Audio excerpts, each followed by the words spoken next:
having your awareness of information being breached. So one, you can do it through waiting for that vendor who's a victim to inform you. We know that may not be the fastest way to get the information because fair enough, they're dealing with their own crisis, right? So yes, in your SLAs with them, they're supposed to notify you, blah, blah, blah. But we all know how it happens in their, like it or not, they're dealing with their own crisis. Notifying you is not on the top of their checklist, unfortunately, right?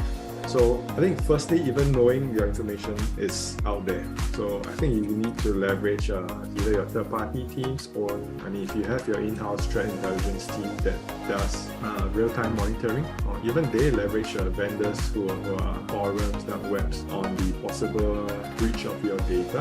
I think that's important to even kickstart the process of what to do next, right? Avoid it becoming a tick-the-box exercise. I know it sounds funny, but the problem is everyone has only X number of hours at work. If it's not generating money, if it's not actively protecting company, then when push comes to shove, there's a chance that your exercises will get sidelined or deprioritized, right? And that's dangerous if you continuously do it. You can, there's certainly times where things needs to move. But if you continuously do that and it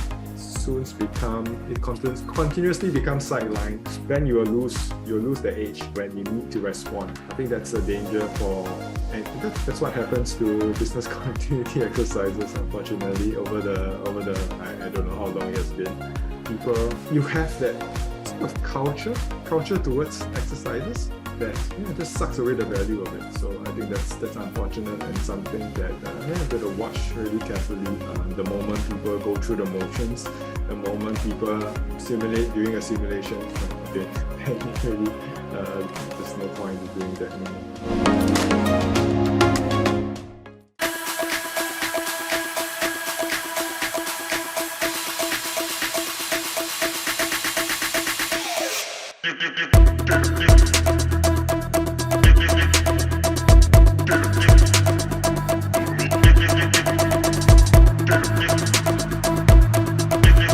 Good day, everyone, and welcome to our next session of Safe TechTalk series by Cybersecurity. Today, we have with us Lester Chng, who is a fellow Singaporean and a highly accomplished cybersecurity and crisis management expert with extensive industry experience. Lester is now based in Canada, and he is at BMO Financial Group, where Lester plays a crucial role in building a cybersecurity and crisis management exercise program from scratch. At TD Bank, Lester excelled as project manager for enterprise enabling technology solutions. He successfully delivered TD's anti-money laundering project while also leading PMO governance for technology risk management and information security, ensuring excellent project delivery through effective governance practices. During his time in Singapore, Lester was at the Ministry of Defense, where he served in various positions, showcasing his versatility and expertise. As a project manager, he delivered an award-winning state-of-the-art training facility representing the Navy.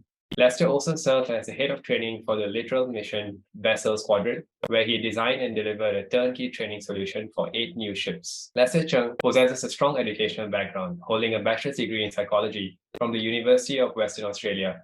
He also obtained notable certifications such as Certified Business Continuity Professional, which is CBCP, Certified Information Systems Security Professional, CISSP, and Project Management Professional, PMP, which further demonstrate his commitment to professional development. With his expertise in management, cybersecurity leadership, program management, and stakeholder management, Lester has proven to be a valuable asset in every organization he has worked with. His holistic understanding of the industry and ability to navigate complex challenges make him a sought-after professional. It's a privilege for us to have you here with us today, Lester. Over to you. Are you ready for our first question? Happy. Thank you for the long introduction. Happy to be here and look forward to our chat. So let's go right into this, right? Data privacy and protection have become significant concerns, and we are all seeing that globally right now. How can organizations ensure they are effectively managing and ensuring and securing customer data, especially considering the recent surge in data breaches and regulatory changes, such as with the GDPR and CCPA? So I think data has been something that's been exploited very regularly in all these cyber attacks. And I think the large part of it is, I think, what is known as what we call triple extortion during a ransomware attack. I think that's where it's featured fairly prominently in recent times. So that's where the cyber attackers would exploit the victim in three ways. So one is in encrypting their assets, so that the victims cannot use their particular assets. And then together with that, they exfiltrate data or sensitive data of the victim and threaten to release the data. And so that's the second sort of extortion. And then the third part is the extortion and threatening to release information of the victim's client's data. So in the sense that's the triple extortion in ransomware. And they use the third parties or the clients of the main victims to sort of pressure the victim to make their payments, because you don't want to lose. It's bad enough that you are suffering from a cyber attack, and now you have to handle sort of the fallout from exposing your clients or customers' data.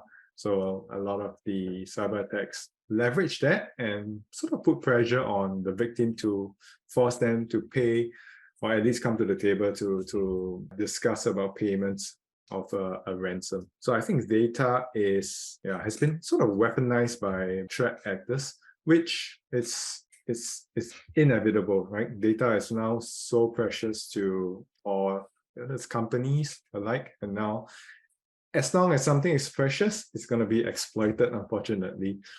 And I think therefore it has become an important part of, information is about protecting your information security, is about protecting your data.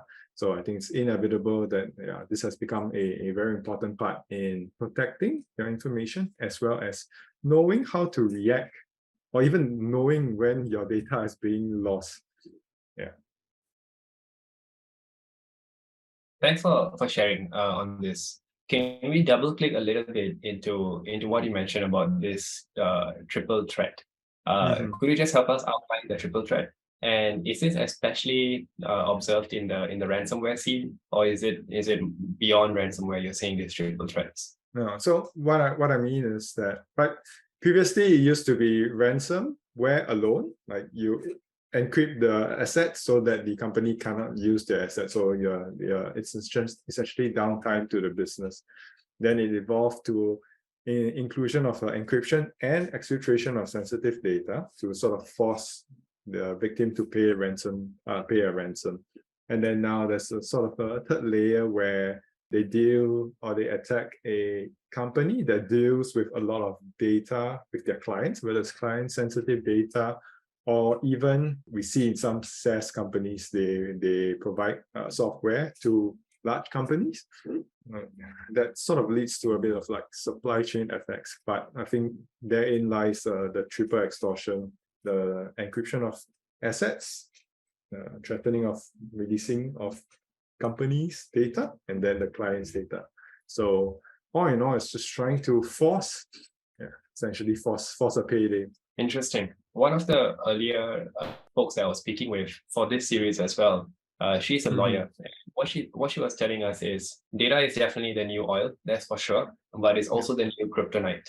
So the more you store, the higher the risk. And I think you kind of allude to that as well, because if you're collecting data and the treatment of that data is not well looked into, this can become a very strong attack, like a not strong threat to the business as well, right? Through different kinds of attack vectors. And then coming into that ransomware scene, it's evolved to a stage where ransomware is available as a service. That means anybody, loosely organized groups can collaborate and develop software which other folks can use to deploy ransomware into companies' technology stacks, and then extract data, force payments, and also distribute that payments, all without having to meet each other. Do you see this happening in your world on a regular basis? Has this activity grown? What do you see? I think the large, while it's more easily available, I think there are still large threat actor groups that are behind all the major attacks. So while it's becoming more prevalent, I think it's still concentrated around a few key threat actor groups, which I guess it helps from a threat intelligence point of view to understand especially from a information sharing point. I think that's an important defense mechanism for companies, whether you're in the same industry, in the same, like it or not, in the same nation. Sometimes you are targeted by the nation that you operate in, largely because of the political play behind the threat actor groups. But yeah, I think the information sharing is going to be important. And tying back to your question, I think it's still concentrated with a few large threat actors, rather than a free for all. Anyone can go and, in fact, yes, I think you can do that, but I think there's a whole chain behind how you extract, how you threaten, how you extract, and how you get payment. So it's not that straightforward for anyone with a computer to go do that. Yeah. Okay, that's good to know. Thank you for sharing. And what we discuss is an area of risk threat which is at the forefront of our mind, right? What about some of the lesser known ones? Like, the world is very interconnected, cyber threats are constantly evolving. What are some lesser known or emerging cyber risks that companies should be aware of and prepare for? The risk is the speed of growth that a lot of the smaller SaaS companies are growing at. And they may not have the time and cycles to really, I know it's contradictory, to build a secure product. But because sometimes other companies, it's a poison chalice. You have such a good product that you want to push the market and grow so quickly. And the larger companies sometimes have no choice but to adapt certain technologies or software. But if they don't, because of security, then they lose out to the competitors. And therefore, that speed of growth in, I think, software development, pushing software as a service to all the companies, I think the speed is a danger there, because it leads to larger companies maybe have a bit more cycle and resources to monitor whatever they are onboarding. They have entire teams looking after software vendor assessment, security assessments, 1,001 questionnaires to answer before they even get onboarded. But the medium and smaller companies, I don't think they have that luxury or rigor behind it.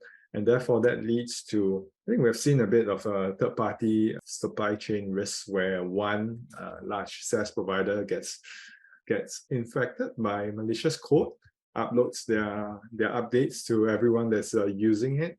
And yeah, I think that's going to continue to be a huge vector for threat actors, solely because it's growing fast. Not many people are looking at it with such rigor. And if you impact one main company, you can impact downstream. I don't know, you can line up your victims for the next 2 years maybe. But yeah, I think that's an area where I think companies are going to continue to struggle as the speed of development continues to grow, and the importance and interconnectivity of all the companies and reliance on a lot of the software plays out there. Yeah, it's just gonna be part of a whole ecosystem. Yeah. Lester, what's interesting is you just mentioned lining up your victims for the next 2 years. So in business, obviously, we have sales pipeline. Here you're talking about a victim pipeline, which is a bit scary. So yeah, how do you, so the work that you do, you do simulation exercises, right?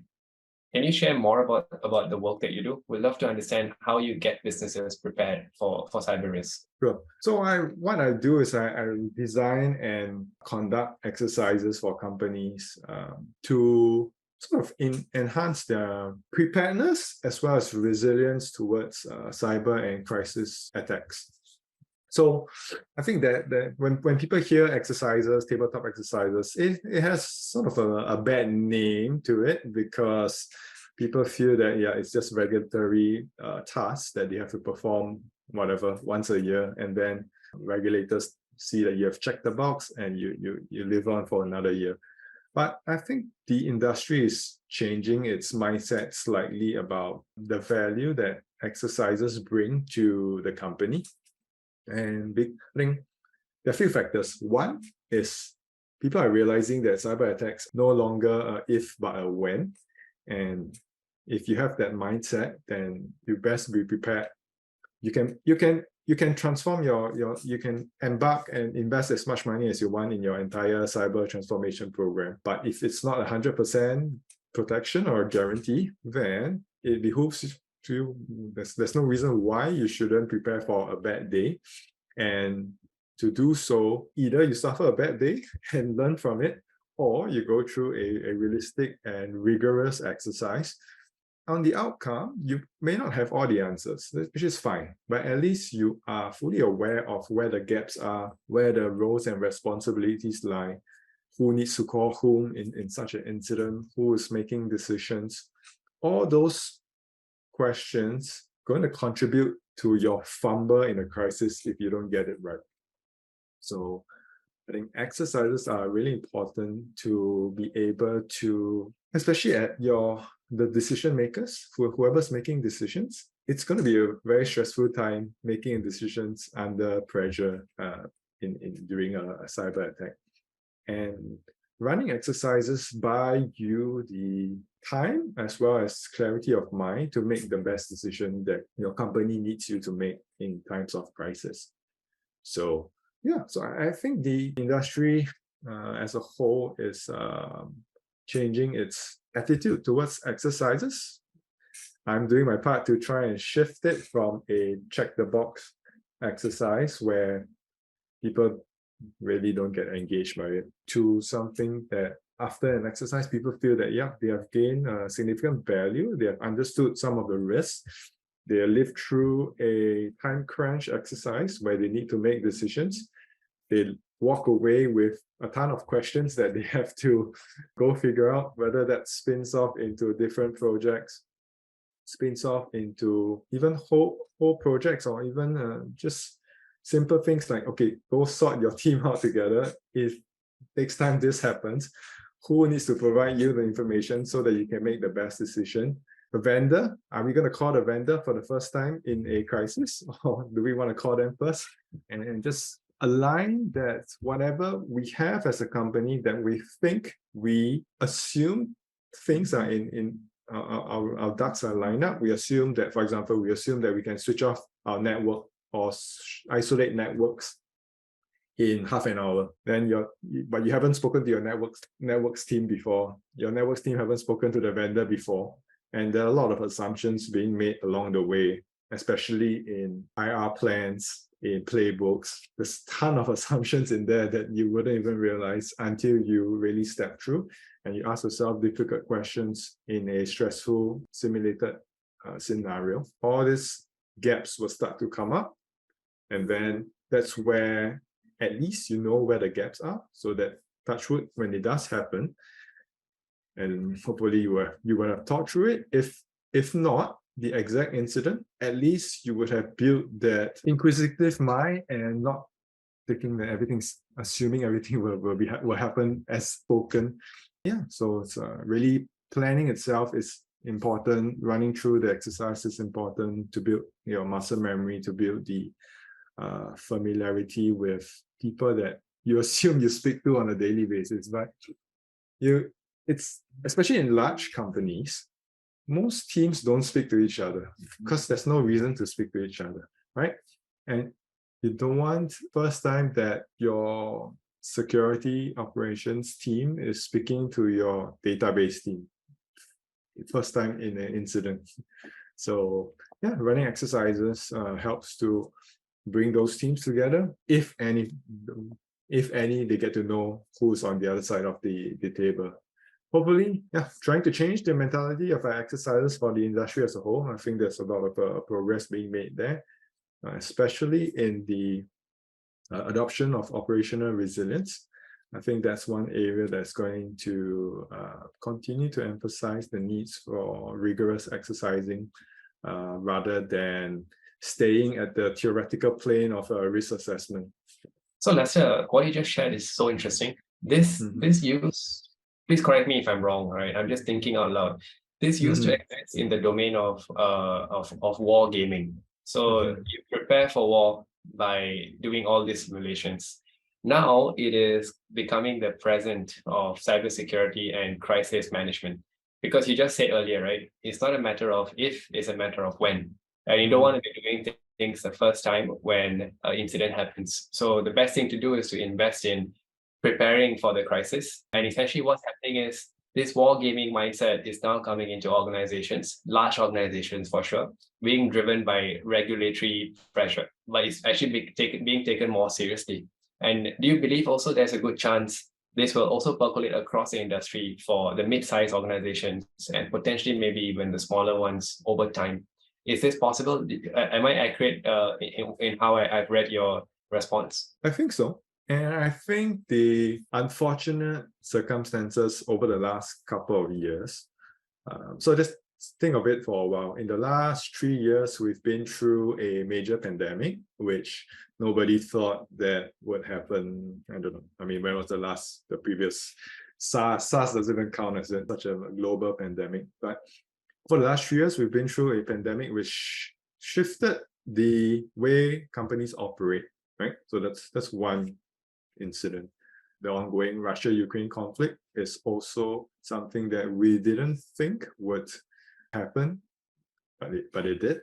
So I think it all points to the need for companies to do a bit of scenario planning, do a bit of response plans to not only such particular incidents, but what are the top risks that the operational risk teams look at. And I think, unfortunately, the cyber environment is not slowing down anytime soon. And the most painful thing is the smaller and mid-sized organizations are not spared from the pain.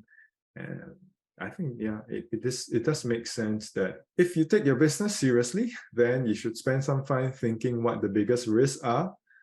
Spend some time thinking about how you would respond to it, and that would, if anything, that would hopefully give you a better night's sleep, because you don't want to be scrambling a response if things were to happen. And if you can just look around the news, it's becoming more and more prevalent. Government bodies, hospitals, municipals, small cities, schools, everyone's falling victim, unfortunately, to such attacks. So I think there's absolutely strong value to run a realistic exercise. You don't have to, like I mentioned, you don't have to have. A lot of people ask me, so do you have to have a comprehensive cyber program matured to run an exercise to make sure that it's valuable? I'm sorry, but the tractor doesn't care whether you're ready. And therefore, if you take that mindset or mentality that you can't wait till you're ready to exercise those plans, then you should do one as early as possible. Ensure that all your key decision makers know who is making certain calls, who holds the ownership for certain areas, and therefore, even if you were to suffer an attack, at least you would have done your due diligence and clear conscious that your team have prepared the best to their ability in order to respond and mitigate the damage.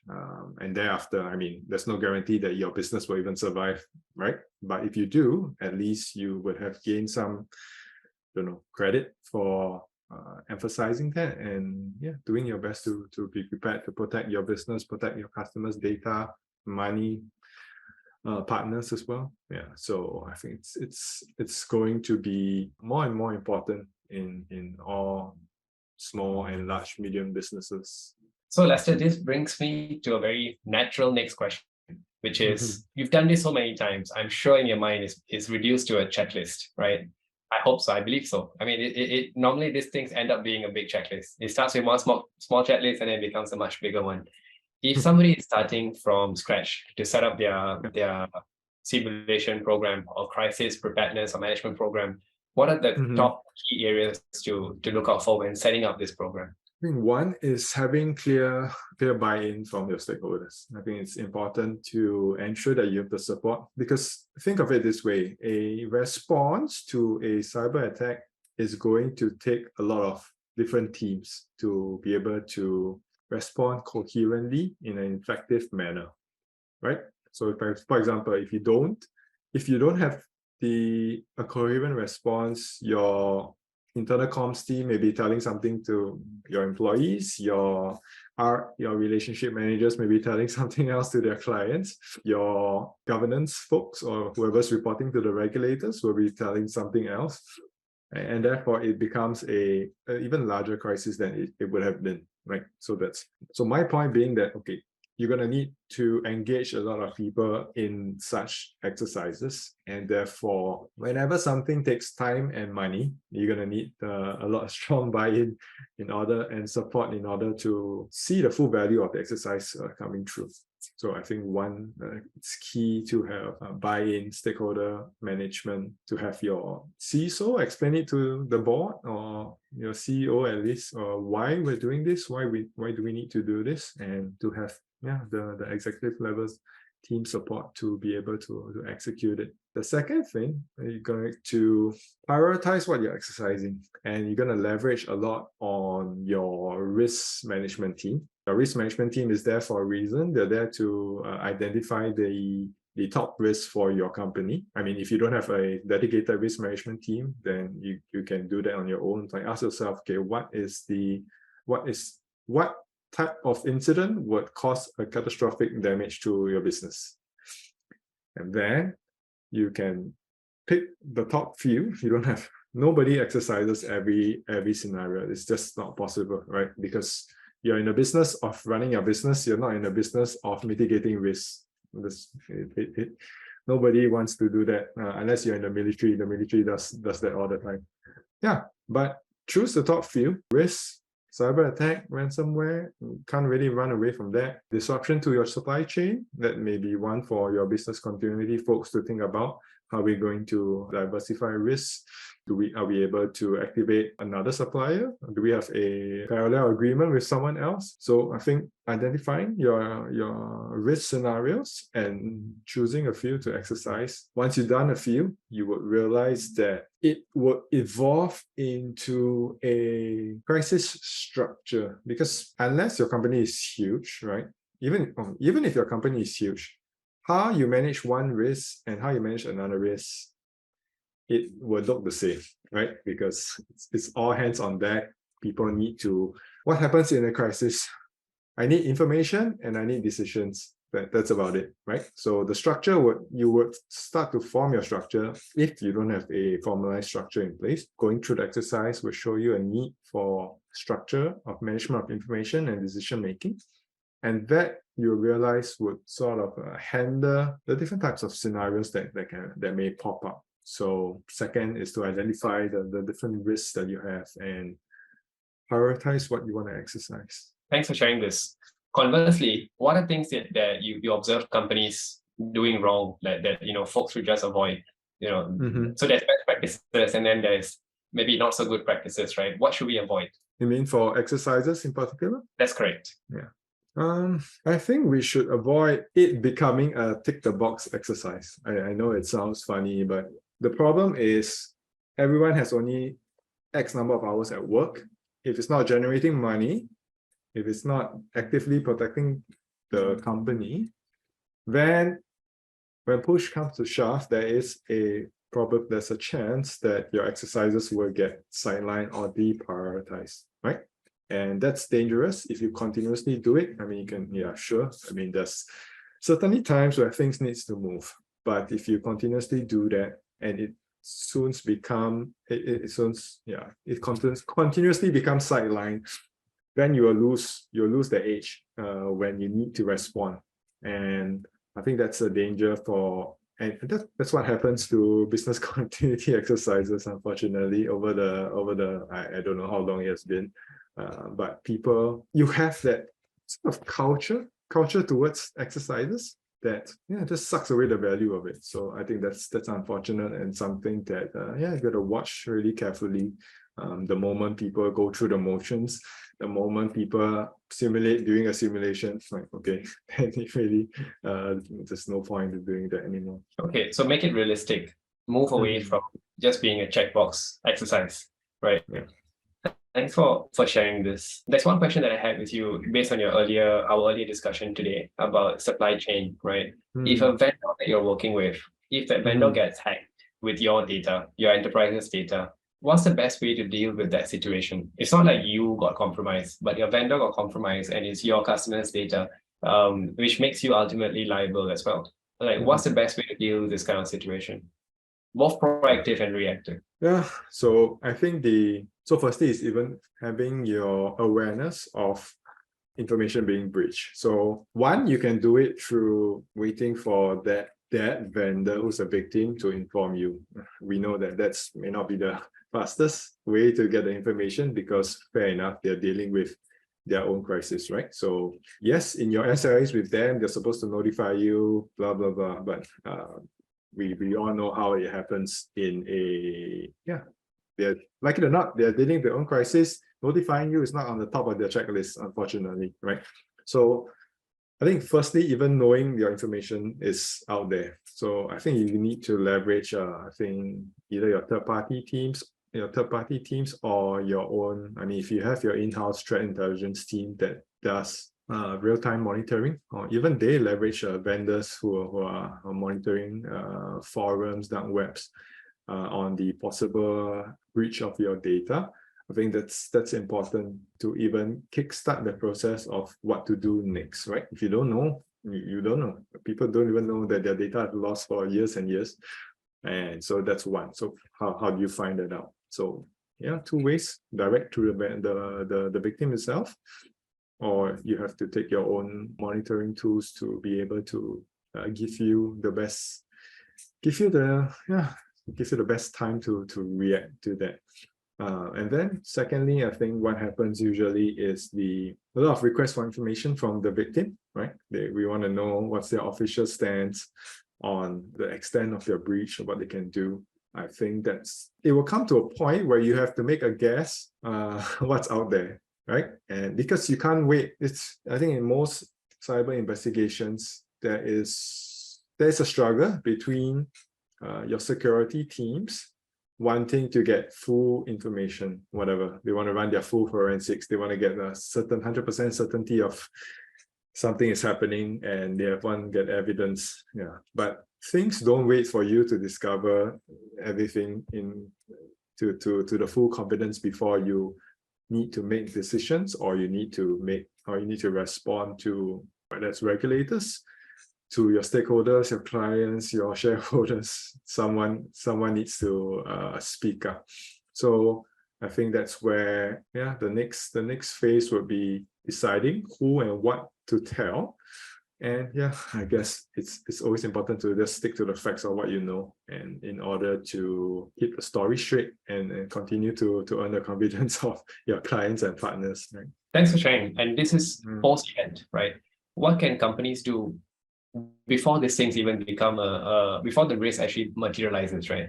But we know we are working with vendors, and vendors can pose a level of risk to us. What can we do to proactively manage this risk before any attacks happen, any breaches happen? Yeah, so I think there are all your basic hygiene items that you have to do up. Your patching, vulnerability, your data protection measures, monitoring, data, what do you call that, DLP, your data exfiltration programs that monitor if you have sensitive data leaving. All those have to be in place as your basic cyber setup. Yeah, but if not, then when things do happen, then you got to be ready to respond and understand that it's going to be long days. So you got to be aware that this never, like I mentioned before, you're never going to be 100% certain on the information that you receive or you have. So therefore, get used to making decisions with scanty information. It is what we call the fog of war. You're never gonna fully understand full clarity before you make a call. So at certain points in time, you will be asked to make decisions about pulling the plugs on some of your operations, right? You want to have had thought about the impacts before game day, right? For example, you want to shut down certain servers impacting your main line of your core business. Is that going to put you out of business? If yes, then okay, that's not even an option, right? Don't even think about it. Don't even take it off the table as an option. If you don't spend the time in peace time, so to speak, making those assessments, detailed impact assessments, how are you going to recover, what's your secondary processing option, can you revert to a manual processing of whatever payments or transactions in order to mitigate shutting down of your main system. If you do that during a crisis, sure. If you're lucky, you have a brilliant developer and you have a guy who's been there 20 years. Yeah, he understands the architecture inside and out. He can tell you another way to do it. Great. Yeah, but if the guy leaves and he doesn't have that institutional knowledge handed over, written in a playbook somewhere, and you didn't spend the time walking through it in detail, understanding the prerequisites, understand how you're going to recover from that, and you want to make that call during a crisis, it's never going to happen. Your options start to dwindle, right, in a response to a crisis, because you don't have the information, you haven't had the rigor done to such plans, and therefore you don't have the confidence to say, okay, I know doing A will lead to B, and therefore I'm ready to suffer B, let's do A. But if you don't do that, you don't spend the time doing that, it's going to be very difficult to plan on the fly what that's going to look like. And planning is one thing, coordinating the actions is going to be even difficult. I mean, what if you need a third-party vendor to help execute some of those actions? Then they say, yeah, my SLA is 4 hours, call me back later. And your whole plan goes up in flames. Yeah, so I think spending that time thinking through the worst case scenarios, thinking through what your options are. Yeah, maybe not every option, right? Like I mentioned earlier, we're not in the business of constantly mitigating risk or planning for a failure. We're planning to succeed, we're planning to make money, and we're planning for the business to grow. But do spend some time thinking about a bad day, put in some structure to who you can depend on a bad day, put in some standing forums on a bad day to help mitigate that, so that you pull the correct people. The correct people would know who they can trust in such a scenario, who has the best information, and that would lead to you making the best decision that you can during a bad day or a crisis. Thanks so much for sharing, Lester. I would like to switch gears a bit and talk about your journey personally and what folks can learn from that journey. Your early part of your career, you spent it in Ministry of Defense, specifically Navy, and over time, you grew into being a cybersecurity professional. Could you share about this transition and what guidance do you have for folks that are, embarking on this transitional journey or already midway? What guidance do you have? What motivated you to get into cybersecurity, and how do you navigate this transition? So I think the important thing in cyber is that you're going to need to continuously learn, which is a good thing and a bad thing, right? A good thing is because everyone else also needs to learn. If you learn faster, then you will continuously gain an advantage. So that is a mindset that you have to tell yourself that, okay, I know that I have a lot to catch up, but everyone else is catching up, because technologies are constantly changing, threat actors are changing. So if you can learn faster, then you're always going to be an advantage in cyber, because a lot of the traditional fields, traditional professions, you never outlearn the guy who has been there for the last 10 years, right? Because he has so much knowledge, and the knowledge is fairly, stable. Whereas in cyber, it's a bit more liquid, more fluid in how it changes. And I think it's going to be even faster, right? So it's just like cloud security, AI, it's coming into play. It's just think about the dude who has been in network security for 30 years. Do you think he wants to spend his time learning about AI and cloud? No, he's not, right? I mean, he's going to be very comfortable where he is. Yes, he has foundational knowledge of how his knowledge will translate into, networks and clouds. There's a lot of parallels there. He can easily learn that as well, but he's not going to learn in as much detail as you can if you do put in the effort to immerse yourself in what's up and coming industries, embrace that it's going to continuously change. Your you're always chasing information, which is fine. But if you have that mindset and you have that awareness that you can outlearn people, then yeah, I think that's gonna be your path or your weapon of success to help you succeed in a very challenging cybersecurity field. Thank you. So your central key message is learn continuously and faster than folks in the industry. That's what will give you an edge. Yeah, I think that's true, right, Lester? Like necessity is the mother of innovation. So when you put yourself in a situation like that, you will evolve and you will have to out-evolve to survive, right? And thrive as well. So thanks so much for sharing, Lester. Is there any final message that you have for our audience here on this podcast today? Yeah, so I think my passion has continuously been promoting exercises in cybersecurity, and it's going to continue to grow in importance as long as cybersecurity remains one of the top risks for most companies. Then I think exercising, it just makes sense that you are best prepared for a bad day, right? You can no longer ignore the risks. You can no longer assume that you know how to respond or assume that you won't be a victim. So I hope that the industry starts to embrace the methodology of exercising, right? It's fairly new to the corporate world, what exercising is. When I first joined the corporate world, we talk about drills and exercises. People are like, what, you want to run fire? It's only fire drills or BCP exercises. That's all they knew.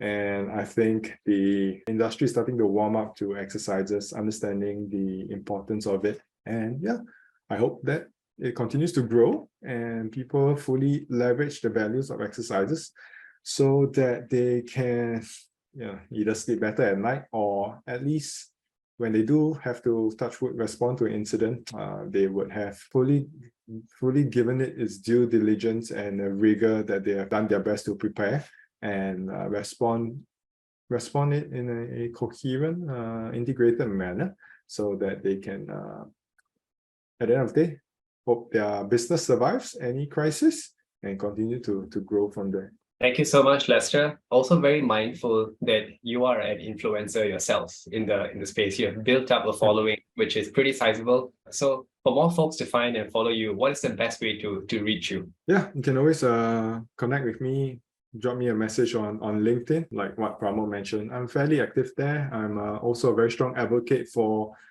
establishing your own personal brand. Yeah, I think it's, like it or not, social influencer, some people think it's a dirty word. It's a social media world. It's going to be for the next the next X number of decades. I don't know, right? It's not going away. It's not going away anywhere. Some people like it, some people don't like it. Most people decide even before trying. I don't know why. I guess it's difficult to overcome a new mindset. Sure, I get it. I'm not even active on some of the other platforms, and I don't want to venture there. But yeah, I think LinkedIn is clearly the most professional platform there is for networking, as well as sharing your story, sharing what you know, sharing your knowledge, your experience. A lot of times you don't get to do it in your day job, right? How often do you get to spend talking about your interests, your passion? It depends, right? If your boss entertains you, sure. Most of the time, he doesn't have the time to fully embrace what you are about. So don't depend on corporate. I don't know whether I'll get in trouble saying, don't depend fully on corporate structures to talk about yourself, right? There are other ways to do it. There are other ways to also do it, not in a manner where you're constantly talking about yourself, me. I think it's not about that. It's about how you can help others, how you can freely talk about your passions, how it helps other people, how it connects with other people, how you connect with other people. Yeah, and it's just, personal branding is never just about the person. It doesn't sound right, but it's just not about the individual. It's about how the individual connects to other people, how they bring other people together, and it's not just me. Yeah, I don't think that's the key message. Yeah. That's awesome. Thank you. A lot of us will be connecting with you after this. So thank you so much for sharing your the way to reach you, and also sharing your advice on how to navigate the transition to cybersecurity and staying sharp at the edge of your field.